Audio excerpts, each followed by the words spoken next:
Shalom. I would like to give all honor, glory, and praises to Yahawah, Bahashim, YAHAWASHI, Bahashim, Rakakodash. I would like to give double honors to the apostles and the elders of Great Millstone. Salutations to all you sincere Akim pushing this word across the four corners of the world. And just a quick exhortation lesson through the Spirit. I came across a quote and it says, "Everything you lost will be replaced with something better."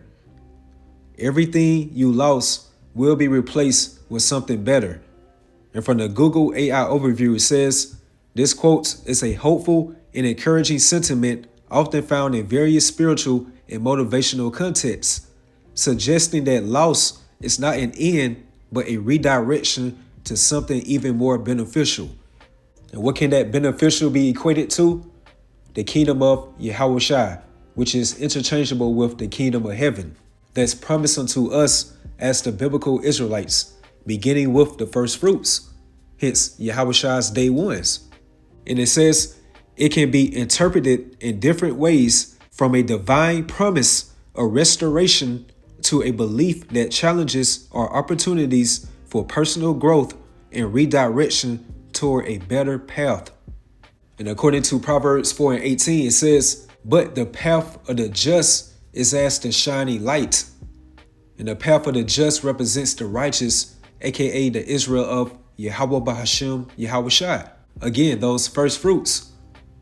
And that light begins with the knowledge, wisdom, and understanding of Yahawah Bahashim YAHAWASHI. Did it not say within Ecclesiastes, the 8th chapter, in the first verse, how a man's wisdom maketh his face to shine? So therefore, on this path, hence the road to YAHAWASHI, it initially begins with that divine knowledge, wisdom, and understanding of Yahawah Bahashim YAHAWASHI.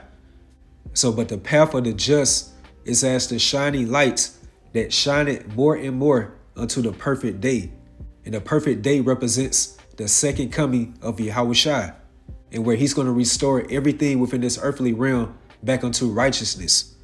Because as you can see through the Spirit, the earth is given unto the hand of the wicked, and that represents the tabernacle of Esau, Edom, who are the so-called Caucasian race within today's time. And by his wicked imprint upon this earthly realm, hence his oppressive rulership, the whole creation are groaning and travailing in pain. Like, just pay attention how low vibrational the current earth is along with its inhabitants. The mirth of the lands being extracted out on a daily basis within this American society. The entertainment value within sports, movies, music, and holidays is being diminished on a daily basis. Like, these people are becoming more hopeless as each day goes by. And I make this reference from time to time because right now you have the man of sin and rulership, which again is Esau, Edom. And Esau's character resembles the character of Scar on the movie Lion King, more so the cartoon version. And when Scar, he was considered as the evil brother of Mufasa.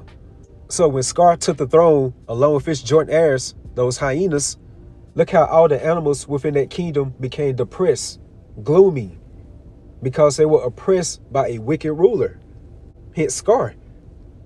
And that same analogy still applies to the man of sin again, Esau, Edom, within today's time. Look how the whole creation are groaning and travailing in pain due to this corrupted, oppressive, diabolical, wicked rulership. Like the whole earth is in a mournful state. So therefore, one of YAHAWASHI's main jobs is to do, he's going to uproot that wicked roots that left a negative imprint upon the earth. And that's the man of sin, Esau, Edom. So with that being said, everything you lost will be replaced with something better. So throughout this path or our journey, because us as the hopeful elect, we are likened unto pilgrims, and where we are crusading through this strange country, hence America, or wherever we are scattered to across the four corners of the world as the hopeful elect, our main purpose or aim is trying to get to that holy destination. And again, that's the arms of YAHAWASHI via salvation, the kingdom of heaven. And once you really dive in, just analyze through the Spirit, like things that we consider as a loss on this side within this temporal world, it's not even comparable unto the perks that we will receive within the next kingdom to come, which is an eternal kingdom. And that takes me right to Philippians, the 3rd chapter and the 7th verse, within the NLT, the New Living Translation, and it says, I once thought these things were valuable, but now I consider them worthless because of what YAHAWASHI has done, which are those worldly things that you were once tied to as that old man within the world. It could be family members, friends, or so-called relationships, or trying to have a success story within this decadent world. Like anything dealing with that mortal clothing, which are considered as worthless. Verse 8, yes, everything else is worthless when compared with the infinite value of knowing YAHAWASHI, my Lord. For his sake, I have discarded everything else, counted it all as garbage, like mere garbage, so that I could gain YAHAWASHI. And that's the true definition of levels. And you think about our great forefathers, one in particular, Moses. When he grew up, he refused to be called the son of Pharaoh's daughter, and he chose to share the oppression of the Most High's people, hence the biblical Israelites, instead of enjoying the fleeting pleasures of sin. And Moses had that spiritual eyesight because he knew that he would ultimately gain YAHAWASHI within another lifetime. So how much more of us as the hopeful elect gaining that spiritual perspective within the last rule of the heathen? And that's again the man of sin, Esau, Edom. And that takes me right to 2 Corinthians 4 verses 17 to 18, also within the NLT. For our present troubles are small and won't last very long.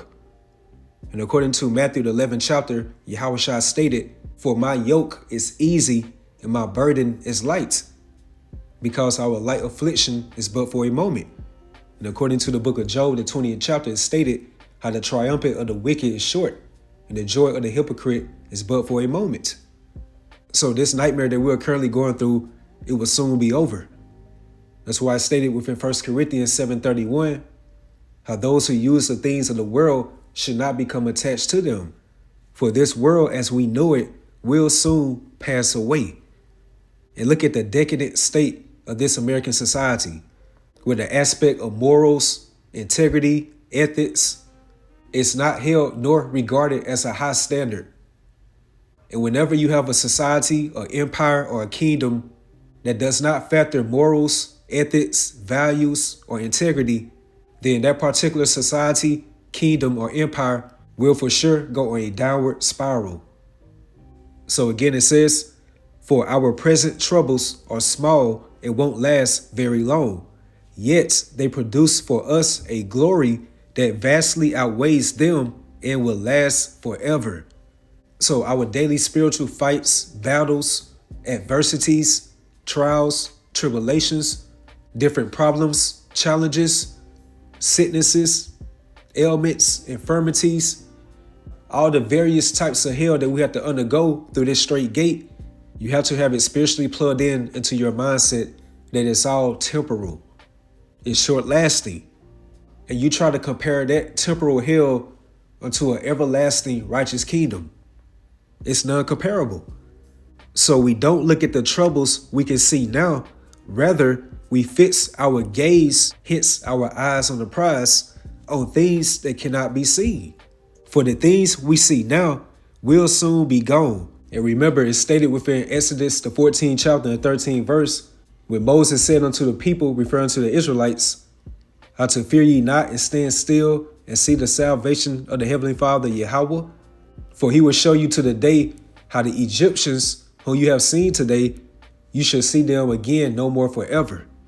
So therefore, how much more the spiritual Egyptians, referencing to Esau, Edom, the Edomites, and along with their wicked stronghold, America.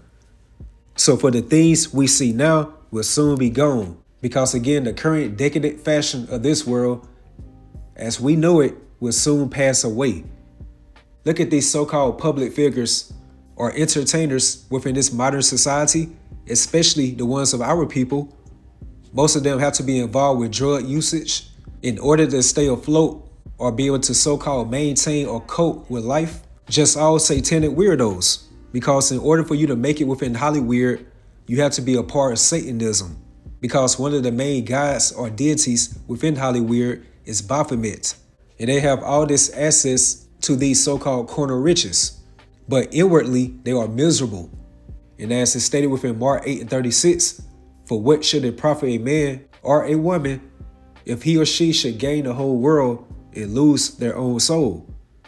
So therefore, Yahawah Bahashim Yahushua is constantly showing us as the hopeful elect examples, and to not give in unto the affairs of this world, to just patiently wait upon him so he can bring forth healing within his wings. So the wait is worth it. Our mindset is rather we fix our gaze on things that cannot be seen. For the things we see now will soon be gone, but the things we cannot see will last forever. And that's the treasures of immortality. According to 1 Corinthians 2:9, how eye have not seen nor ear heard, neither have entered into the heart of man the things that Yahawah Bahashim Yahushua has prepared for them that love him. So again, everything that you lost will be replaced with something better. And that takes me right to Matthew 19 verse 26. But Yahushua beheld them and said unto them, with men this is impossible, but with Yahawah all things are possible. Then answered Peter and said unto him, behold, we have forsaken all and followed thee. What should we have therefore? And Yahushua said unto them, verily I say unto you, that ye which have followed me in the regeneration, when the Son of Man should sit in the throne of his glory, ye also should sit upon 12 thrones, judging the 12 tribes of Israel. And everyone that have forsaken houses, or brethren, or sisters, or father, or mother, or wife, or children, or lands, for my name's sake, shall receive 100-fold. And once you look up the word 100-fold, it signifies a great abundant blessing or return, representing a massive increase that goes far beyond what is naturally expected. So therefore, in other words, it represents an infinite abundance. And Abaratazat, that's what we're going to get as the hopeful elect by forsaking the shadow of this current world. And whereas Yahawah Bahashim Yahushua is showing us daily examples how this American society and the vibration of America across the four corners of the world, hey, this is not it. And that vibration influences us as the hopeful elect to just patiently wait. So again, for my name's sake, shall receive 100-fold and shall inherit everlasting life. But many that are first should be last, and the last should be first. And ultimately, that represents the elect of the nation of Israel, because we as the hopeful elect, we are considered as the downtrodden, the offscouring of the earth. That sentiment is a part of our rites of passage, hence our diverse afflictions or calamities to go through that straight gate. And after that straight gate, Abaratazat, we will be glorified as Yahushua, our Lord and Savior, will be glorified. So I just wanted to touch on that through the Spirit, how everything that we considered we lost will be replaced with something better. And you think about our forefather Job, which represents the elects of the nation of Israel within this day of time. According to the book of Job 42:10, when Job prayed unto the Heavenly Father Yahawah, Yahawah gave him twice as much as he had before. And that was all due to his integrity that he stood upon going through that straight gate. And everything is hard before it get easy.